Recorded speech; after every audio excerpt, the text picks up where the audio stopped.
أعوذ بالله من الشيطان الرجيم بسم الله الرحمن الرحيم رب اشرح لي صدري ويسر لي أمري واحلل عقدة من لساني يفقهوا قولي۔ اے میرے رب میرا سینہ کھول دے اور میرا کام آسان کر دے اور میری زبان کی گرہ کھول دے تاکہ وہ میری بات سمجھ سکے۔ اللہم ارنا الحق حقا وارزقنا اتباعہ وارنا باطل باطلا وارزقنا اجتنابہ۔ اے اللہ ہمیں حق کو حق کر دکھا اور اس پر چلنے کی توفیق عطا فرما، اور باطل کو باطل کر دکھا اور اس سے بچنے کی توفیق عطا فرما، آمین۔ اب انشاءاللہ آج ہم 28 پارے کی سورہ ممتحنہ شروع کریں گے۔ سورہ ممتحنہ مدنی دور کی ہے۔ اچھا، اب سورہ ممتحنہ شروع کرنے سے پہلے یہ جو نوٹس ہیں جو اس لحاظ سے ہم پہلے یہ دیکھ لیتے ہیں ابھی، کیونکہ آپ لوگوں نے سورہ توبہ پڑھی ہوئی ہے، ٹھیک ہے نا۔ اچھا، اب آپ کو یاد ہوگا اس کے ٹوٹل 16 رکوع ہیں، سورہ توبہ کے ٹوٹل 16 رکوع ہیں، جس میں سے ہم نے سٹارٹنگ میں ہی 5 اور 11 کا حساب رکھا تھا، 5 الگ کر دیے تھے۔ اچھا، وہ جو 5 الگ کیے تھے اس میں پہلا، چوتھا، پانچواں 9 ہجری کے تھے۔ دوسرا اور تیسرا بہت اہم ہے۔ دوسرا رکوع اور تیسرا رکوع جو ہے وہ کیوں اہم ہے؟ وہ اس لیے اہم تھا کہ وہ جو 2 رکوع ہیں وہ 8 ہجری میں ہے۔ اچھا، 8 ہجری میں بھی فتح مکہ آپ لوگ ذہن میں رکھیں رمضان میں ہوئی تھی۔ فتح مکہ، جو مکہ کی فتح ہے وہ رمضان میں ہوئی تھی 8 ہجری میں۔ اس سے پہلے یعنی فتح مکہ سے قبل دوسرا اور تیسرا رکوع سورہ توبہ کا آپ لوگ پڑھ چکے ہیں۔ اچھا، سورہ توبہ کا دوسرا اور تیسرا رکوع ہے، اس میں پڑھا کیا تھا آپ لوگوں نے؟ یہ اس کے پوائنٹس ہیں۔ اس میں پہلا کیا تھا کہ مسلمانوں کو فتح مکہ کے لیے نکلنے پر آمادہ کیا گیا تھا۔ یعنی کہ اب آپ دیکھیں، اگر ہم 8 ہجری دیکھتے ہیں تو پچھلے 8 سال میں دیکھیں غزوہ بدر بھی ہوئی تھی، غزوہ احد بھی ہوئی تھی، غزوہ احزاب بھی ہوئی تھی، صلح حدیبیہ بھی ہو چکی ہے۔ تو اس وقت یہ بہت اس طرح کی کریٹیکل سچویشن آ گئی تھی اہل ایمان کے لیے کہ مسلمانوں کو فتح مکہ کے لیے نکالنے پر آمادہ کیا جا رہا تھا کہ نکلو۔ اچھا، وہ گھبرا کیوں رہے تھے؟ یہ اگلے نکات ہیں۔ کیونکہ مسلمان مہاجرین اور مشرکین مکہ میں قریبی رشتہ داریاں تھیں۔ یہ اہل ایمان کا بہت بڑا امتحان تھا کہ وہ جو مکہ سے وہ ہجرت کر کے آئے تھے تو وہ پیچھے کون تھے؟ وہ سگے باپ بیٹا، چچا بھتیجا، ماموں بھانجا، یعنی وہ جو جنگ ہو رہی تھی وہ قریبی اور رحمی رشتوں میں ہو رہی تھی۔ تو یہ اہل ایمان کا بہت بڑا امتحان تھا اس وقت کہ وہ صحابہ کہہ رہے تھے کہ اگر فتح مکہ ہوتی ہے اور جنگ کے حالات ہو جاتے ہیں تو ہم اپنے ہی بھائیوں کو اور اپنے ہی باپ کو، انہی کو ہمیں مارنا ہے، یعنی کہ جنگ ان میں ہونی ہے۔ تو کیا تھا اس میں کہ مسلمان مہاجرین اور مشرکین مکہ کی قریبی رشتہ داریاں تھیں، ٹھیک ہے۔ یہ سورہ توبہ کا ہی میں بتا رہی ہوں کہ اس وقت کیا سچویشن تھی۔ حتیٰ کہ بہت سے مسلمانوں کے اہل عیال بھی ابھی مکہ میں ہی تھے، ٹھیک ہے نا۔ کسی کی بیوی ایمان لے آئی، کسی کا شوہر ایمان لے آئے۔ اب پیچھے کہنے کو تو وہ کفر کے اس میں ہی ہے کہ جو کافر ہوئے وہ نہیں گئے، جو ایمان والے تھے وہ چلے گئے، لیکن ان کو تھا کہ بھئی ابھی بہت سے اہل عیال، ابھی ہمارے رشتہ دار بہت سے ابھی مکہ میں ہیں۔ اچھا، ایک اور اہم نقطہ، اس وقت مکہ میں بے سہارا مسلمان بھی موجود تھے، وہ والے بچے اور وہ والے کمزور لوگ جو کہ ہجرت نہیں کر سکے تھے، رائٹ، وہ بھی موجود تھے۔ یعنی اس وقت یہی ذہن میں رکھیں کہ اس وقت جب فتح مکہ کا حکم آیا ہے تو یہ مشکلات اور یہ ان کے ذہنوں میں چل رہا تھا کہ یہ کیسے فتح مکہ میں کیسے جنگ ہوگی، ٹھیک ہے نا، کہ بے سہارا مسلمان بھی ابھی وہیں موجود تھے جو ہجرت نہیں کر سکے تھے۔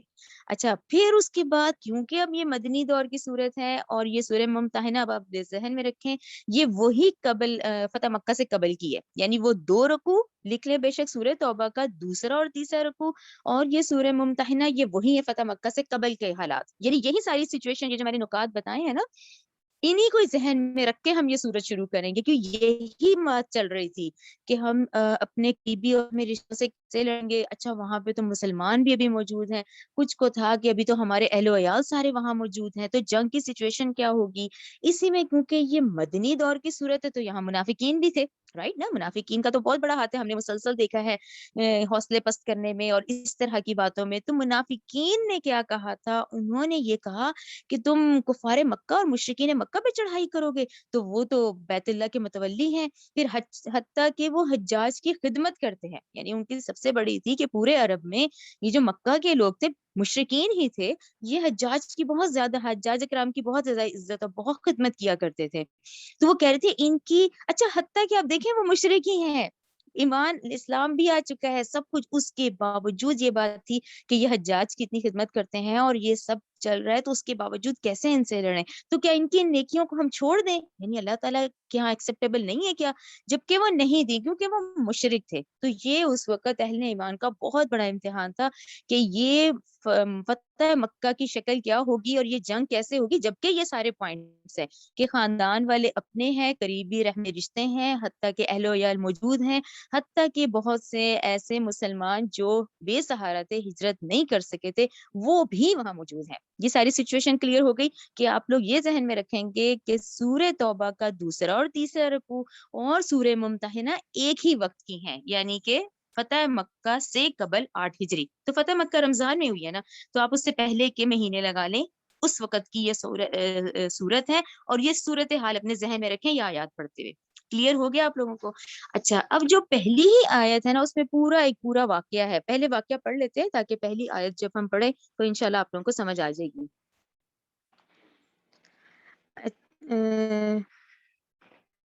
اچھا، یہ واقعہ پڑھنے لگی، آپ لوگ غور سے سنیں، انشاءاللہ آپ کو پہلی آیت کلیئر ہو جائے گی. ٹھیک ہے، پہلی آیت دیکھیں. اچھا، واقعہ یہ ہے کہ اب غور سے سنیں، واقعہ یہ ہے کہ نبی کریم صلی اللہ علیہ وآلہ وسلم مکہ پر چڑھائی کا منصوبہ مکمل طور پہ خفیہ رکھنا چاہتے تھے. رائٹ، وہ کسی کو بتانا ہی نہیں چاہتے تھے، کفار مکہ کو خبر بھی نہ ہو. یعنی مکہ پر چڑھائی کا منصوبہ مکمل طور پہ خفیہ رکھنا چاہتے تھے تاکہ قریش کو اس بارے میں، اچھا یہ نوٹس لگے ہیں، آپ لوگ چاہیں تو اس کو زوم کر کے دیکھ لیں تاکہ آپ لوگوں کے یہ خاکہ ذہن میں بیٹھ جائے. رائٹ، یہ ضروری ہے کیونکہ دیکھیں نا، اس سے یہی بات ذہن میں رہے گی کہ یہ صورت کا جو انداز ہے نا، وہ انہی پہ ہی چلے گا. کہ آپ لوگ سوچیں اس وقت کیا سچویشن تھی کہ مسلمان مہاجرین اور مشرکین مکہ قریبی رشتہ داریاں، رحمی رشتے تھے. پھر بہت سے جو تھے ان کے، یہ جو میں بات کروں گی نا، یہ وہی ہے جن کے اہل و عیال ابھی وہاں موجود تھے. تو جنگ جب ہوتی ہے وہ تھوڑی کسی کو دیکھے گا، جنگی حالات تو پھر ایسے ہوتے ہیں، پھر کچھ بھی نہیں بچتا.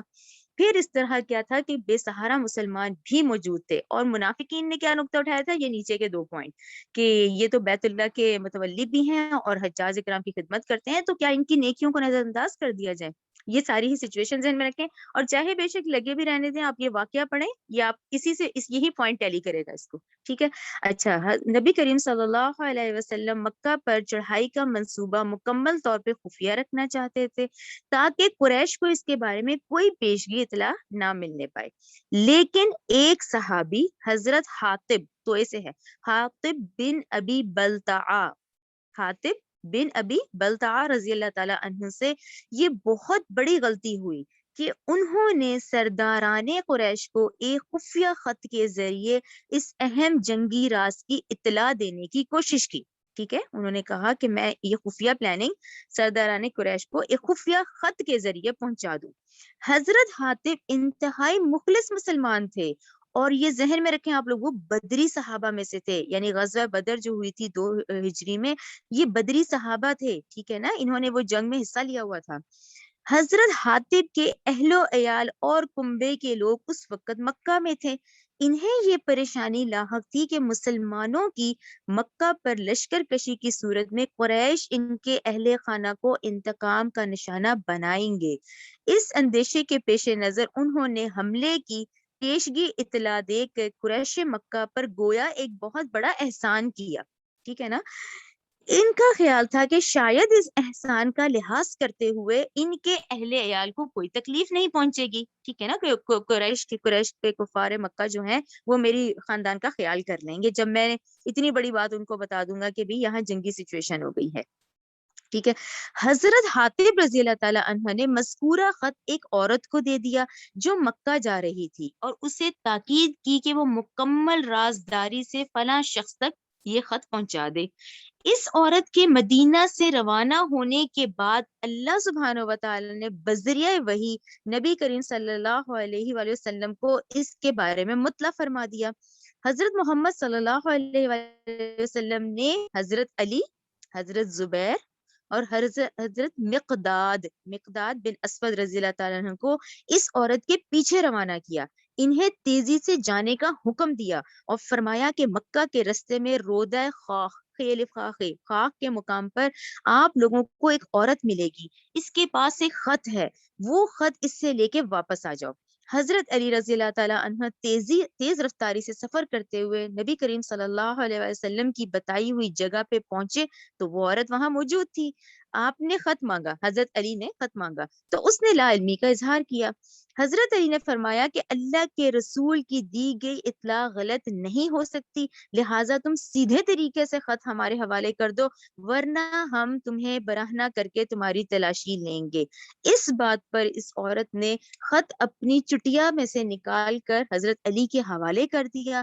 نبی کریم صلی اللہ علیہ وآلہ وسلم نے جب حضرت حاتب کو بلا کے پوچھا تو انہوں نے اعتراف کیا، انہوں نے کہا کہ مجھ سے غلطی ہوئی ہے. انہوں نے عرض کیا کہ آپ صلی اللہ علیہ وآلہ وسلم میرے معاملے میں جلدی نہ فرمائیں. اصل میں بات یہ ہے کہ میرے اہل خانہ مکہ میں مقیم ہے، میں قریش قبیلے کا آدمی نہیں ہوں بلکہ بعض قریشیوں کی سرپرستی میں وہاں آباد ہوا ہوں. میرا کوئی قبیلہ وہاں نہیں ہے جو میرے اہل خانہ کو بچا سکے، اس لیے میں نے یہ خط اس خیال سے بھیجا تھا کہ قریش پر میرا ایک احسان رہے جس کا لحاظ کر کے وہ میرے اہل و عیال کو نقصان نہ پہنچائیں گے. حضرت عمر رضی اللہ تعالیٰ عنہ حضرت عمر رضی اللہ تعالیٰ عنہ موقع پہ موجود تھے. انہوں نے اٹھ کر عرض کیا، یا رسول اللہ صلی اللہ علیہ وآلہ وسلم مجھے اجازت دیجیے میں اس منافق کی گردن اڑا دوں. اس نے اللہ اور اس کے رسول اور مسلمانوں کے ساتھ خیانت کی ہے. محمد صلی اللہ علیہ وآلہ وسلم نے فرمایا، نہیں، حاتب سے غلطی ضرور ہوئی ہے لیکن یہ بدری صحابی ہیں، اللہ تعالیٰ نے بدری صحابہ کے اگلے پچھلے تمام گناہ معاف کر دیے ہیں، امید ہے وہ ان کی یہ خطا بھی معاف کر دے گا. یہ سن کر حضرت عمر رضی اللہ تعالیٰ عنہ رو دیے اور انہوں نے کہا، اللہ اور اس کا رسول ہی سب سے زیادہ جانتے ہیں. اس پورے واقعے کو اب ذہن میں رکھیں. پھر میں آیت نمبر 1 پڑھوں گی، وہ ایگزیکٹ، اب آپ کو پتا ہے نا قرآن کا انداز وہی، جب تک کہ ہم سیرت اور حدیث نہیں پڑھتے تو ہمیں آیات نہیں کلیئر ہوتی. اب یہ پورا ذہن میں رکھیں. حضرت حاتب بن ابی بلتع، بے لام تے عین الف تے عین ہا بلتا، تو ان پر یہ پوری پہلی آیت چلے گی، ٹھیک ہے نا؟ چلیں، اعوذ باللہ من الشیطان الرجیم، بسم اللہ الرحمن الرحیم. شروع اللہ کے نام سے جو بہت مہربان اور نہایت رحم کرنے والا ہے. یا ایھا الذین آمنو، اے لوگو جو ایمان لائے ہو، لا تتخذوا، نہ تم بناؤ، عدوی، میرے دشمن کو، وعدوکم، اور اپنے دشمن کو، اولیاء، دوست. ٹھیک ہے نا؟ یہ میرے بھی دشمن ہے، یہ تمہارے بھی دشمن ہے. آخر یہ تو ہم دیکھتے ہیں نا کہ 13 سال میں وہ کتنی مخالفت تھی کہ آخر پھر اہل ایمان کو حکم آ گیا ہجرت کا. کیوں؟ کیونکہ وہ ظلم کی انتہا کر دی تھی. تو وہ ٹھیک ہے، وہ اللہ کے بھی دشمن ہے، نہ تم بناؤ میرے دشمن کو اور اپنے دشمن کو دوست. تلقون، تم پیغام بھیجتے ہو، الیہم، ان کی طرف، بالمودتی، دوستی کا، وقد، حالانکہ تحقیق، کفرو، انہوں نے کفر کیا ہے، بما، اس چیز کے ساتھ جو جاءکم، آیا ہے تمہارے پاس، من الحق، کی حق میں سے.